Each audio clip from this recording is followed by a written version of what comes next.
రైతు సోదరులకి good news. రెండు తెలుగు రాష్ట్రాల్లో ప్రాజెక్టులు జల కళను సంతరించుకుంటూ ఉన్నాయి. వ్యవసాయ రంగానికి, రైతులకి గుండెకాయ లాంటి శ్రీశైలం, నాగార్జున సాగర్ ప్రాజెక్టులకు కూడా పెద్ద ఎత్తున వరద చేరుతా ఉంది.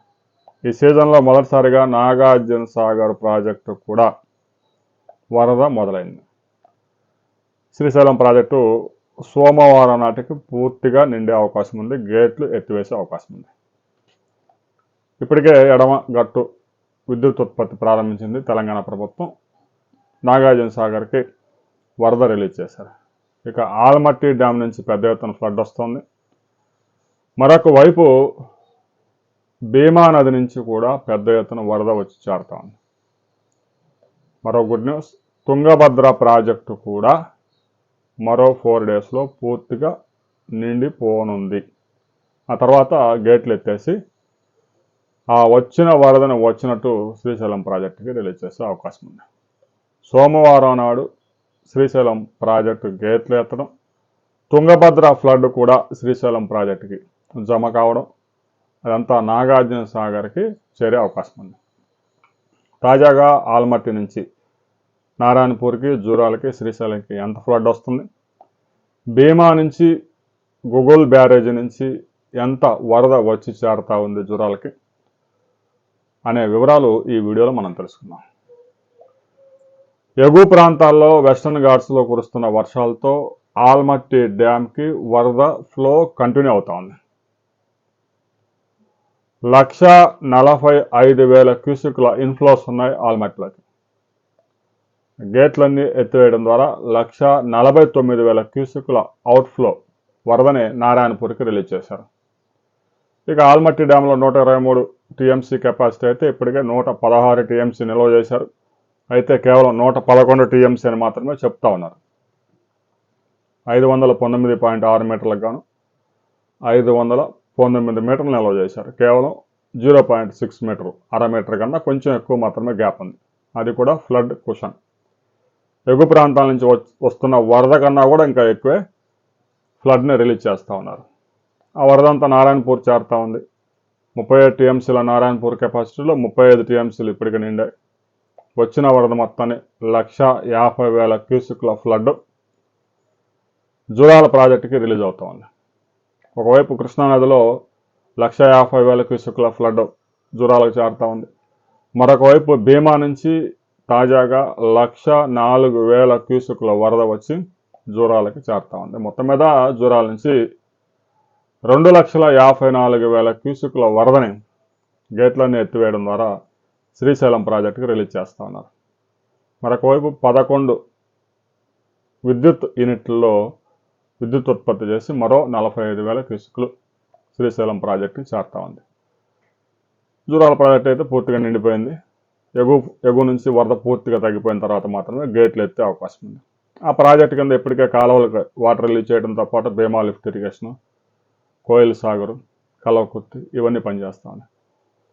ఇక రైతు సోదరులు, రాయలసీమ రైతులకి గుడ్ న్యూస్. పోతిరెడ్డిపాడు ద్వారా ముందుగా తాగునీటి అవసరాల నిమిత్తం పెద్ద ఎత్తున వరదని ఈరోజు రిలీజ్ చేయబోతూ ఉన్నారు. వరద ప్రారంభంలో కొద్దిగా రిలీజ్ చేసి ఆ తర్వాత క్రమంగా పెంచుకుంటూ పోయే అవకాశం ఉంది. ఒకేసారి వరద మొత్తం రిలీజ్ చేస్తే ప్రమాదాలు జరుగుతాయి కాబట్టి. ఇక శ్రీశైలం ప్రాజెక్టులో మనం తాజాగా వరదను పరిశీలించినట్లయితే శ్రీశైలంలో తాజాగా 885 అడుగులకు గాను 870 అడుగుల వరద చేరింది. 139 టీఎంసీల వరద శ్రీశైలం ప్రాజెక్టుకి చేరింది. ఇదే వరద కంటిన్యూ అయితే సోమవారం శ్రీశైలం ప్రాజెక్టు గేట్లు పూర్తిగా ఎత్తేసే అవకాశం ఉంది. ఇక తెలంగాణ ప్రభుత్వం ఆ ఎడమగట్టు విద్యుత్ ఉత్పత్తి కేంద్రం ద్వారా నిన్న 4,500 క్యూసెక్కులు నాగార్జున సాగర్కి విడుదల చేశారు.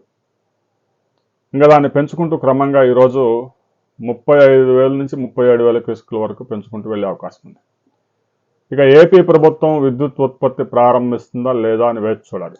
ఎందుకంటే పోతిరెడ్డిపాడు ఇప్పటికే గేట్లు ఎత్తడానికి అంతా సిద్ధమైంది తాగునీటి అవసరాలకి.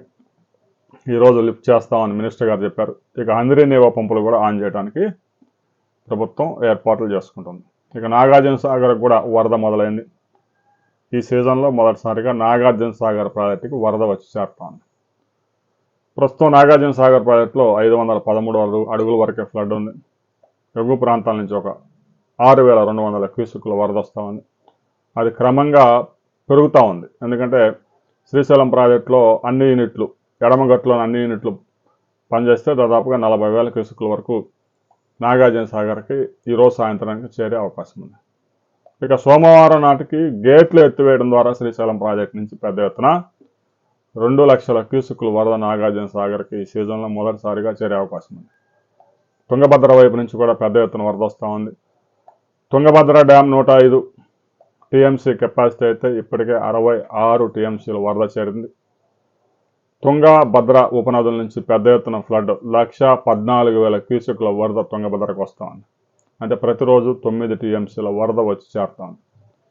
ఇదే ఫ్లడ్ కంటిన్యూ అయితే తుంగభద్ర డ్యామ్ ఆదివారం నాటికి పూర్తిగా నిండిపోయి గేట్లు ఎత్తివేసే అవకాశం ఉంది. ఆ జలాలు శ్రీశైలానికి ఒక 24 అవర్స్లో వచ్చేస్తాయి. అంటే సోమవారం నాటికి శ్రీశైలం ప్రాజెక్టు పూర్తిగా నిండి గేట్లు ఎత్తివేయడం ద్వారా ముందుగా ఒక 3 గేట్లు 4 గేట్లు ఎత్తి క్రమంగా పెంచుకుంటూ పోతారు. మంగళవారం నాటికి నాగార్జున సాగర్కి పెద్ద ఎత్తున వరద చేరే అవకాశం ఉంది. అయితే ఈ ఫ్లడ్స్ ఎన్ని రోజులు కంటిన్యూ అవుతాయి, ఎగువ ప్రాంతాల్లో వర్షాలు ఎలా ఉన్నాయి, నాగార్జున సాగర్ ఎప్పుడు నిండుతుంది అనే వివరాలు క్లారిటీ రావాలంటే ఒక వారం కనీసం ఆగాలి. ఎగువ ప్రాంతాల్లో అయితే ప్రస్తుతం వర్షాలు కొద్దిగా తగిన నదిలో ఉన్న ఫ్లడ్డే దాదాపుగా ఒక 60 టీఎంసీల నుంచి 80 టీఎంసీల దాకా ఫ్లడ్ కంటిన్యూస్ రివర్లో ఉంది. ఆ ఫ్లడ్ వచ్చినా కూడా శ్రీశైలం ప్రాజెక్ట్ అయితే పూర్తిగా నిండుతుంది. నాగార్జున సాగర్ ప్రాజెక్టుకి ఆ ఫ్లడ్ కంటిన్యూ అవుతుందా లేదా అనేది క్లారిటీ రావడానికి కొంచెం సమయం పడుతుంది. ఇక పులిచింతల డ్యాంలో 45 టీఎంసీలకి 29 టీఎంసీల వాటర్ ఉంది. ఇక తెలంగాణ ప్రభుత్వం కూడా పులిచింతల బ్యాక్ సైడ్ ఒక లిఫ్ట్ ఇరిగేషన్ నిర్మించడం ద్వారా 1,250 క్యూసెక్కులు నీటిని ఉపయోగించుకునేందుకు చురుగ్గా పనులు చేస్తూ ఉంది. మరో 2 సంవత్సరాలు ఈ పనులు జరిగే అవకాశం ఉంది. ప్రస్తుతం పులిచింతల నుంచి ప్రకాశం బ్యారేజీకి నీటి విడుదల అయితే లేదు. ప్రకాశం బ్యారేజీకి పట్టిసీమ ద్వారా 6,900 క్యూసెక్కుల ఫ్లడ్ ప్రస్తుతం వస్తూ ఉంది. పట్టిసీమలో కొన్ని పంపులు పని చేయడం లేదు, కేబుల్స్ ప్రాబ్లం వల్ల ఆ కేబుల్ కూడా మార్చే కార్యక్రమం వేగంగా జరుగుతుంది. 24/7 పనిచేస్తూ ఉన్నారు. అవి కూడా పనిచేయడం మొదలైతే 8,500 పూర్తి కెపాసిటీతో పట్టిసీమ రాబోయే 4-5 రోజుల్లో పనిచేయబోతుంది. ఇక ప్రకాశం బ్యారేజీ కింద రైతులు నాట్లు వేసేందుకు నీటిని ఇబ్బంది ఎదుర్కొంటూ ఉన్నారు. కేవలం గోదావరి జలాల మీద నాట్లు వేయడం కొంచెం ఇబ్బందిగా ఉంది. వర్షాలు కూడా ఏదో 5 మిల్లీమీటర్లు, 7 మిల్లీమీటర్లు, 8 మిల్లీమీటర్లు పడుతున్నాయి. కనీసం 5-6 సెంటీమీటర్ల వర్షపాతం పడితే భూమిలో నీరు నిలుస్తుంది. కానీ అలాంటి పరిస్థితులు లేవు. ఇక 2 తెలుగు రాష్ట్రాల్లో కూడా ఇప్పటికి కూడా సరైన వర్షాలు లేవు. కొన్ని ప్రాంతాల్లో అక్కడక్కడ ఒక 5-6 సెంటీమీటర్ల వర్షపాతం నమోదైనా ఇప్పటికీ రాయలసీమలో తీవ్రమైన కరువు పరిస్థితులు ఉన్నాయి. ఇక రాబోయే 24 అవర్స్లో రాష్ట్ర ప్రభుత్వం ఒక కీలక ప్రకటన చేయబోతా ఉంది. పోతిరెడ్డిపాడు హంద్రీ నేవాకు సంబంధించి ఈరోజు బిగ్ అప్డేట్ రాబోతా ఉంది. ఆ వివరాలతో మరో వీడియోలో మనం కలుసుకుందాం.